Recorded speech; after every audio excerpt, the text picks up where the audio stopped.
magiging usap-usapan ka ng mga tao.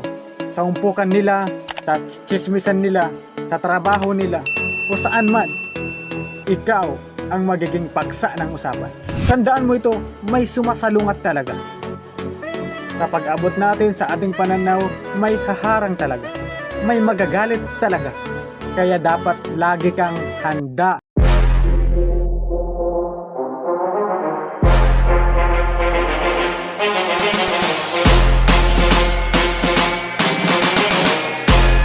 Ang sabi ng isang matagumpay na tao ay ganito.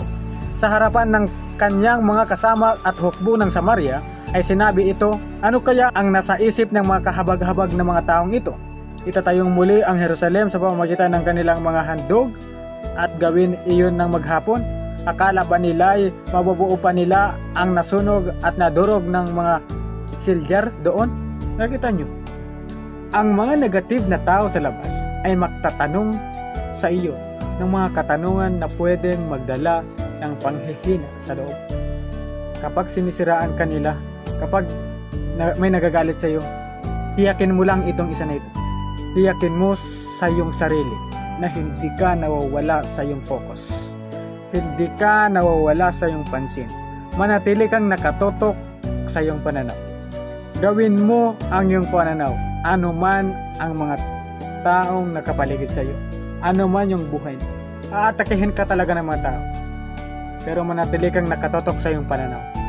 Hayaan mo na lang, ano man ang sinasabi nila patungkol sa iyo, mga tanong na nagpapahina sa iyo, hayaan mo na lang yan. Bakit?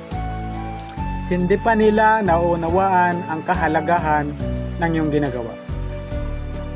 Hindi pa nila naiintindihan kung gaano kahalaga ang ginagawa mo. At kapag naunawaan na nila ang kahalagahan ng ginagawa mo, titiyakin ko sa iyo, lahat yan sasama sa iyo.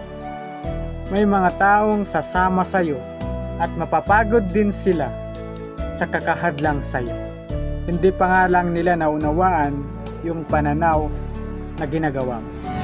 Kaya gusto kong sabihin sa inyo mga kaibigan, na kapag ginagawa mo yung pananaw na ipinakita sa iyo ng Diyos o yung pangarap na gusto mong maabot sa buhay, tandaan natin to, may sasalungat talaga sa iyo.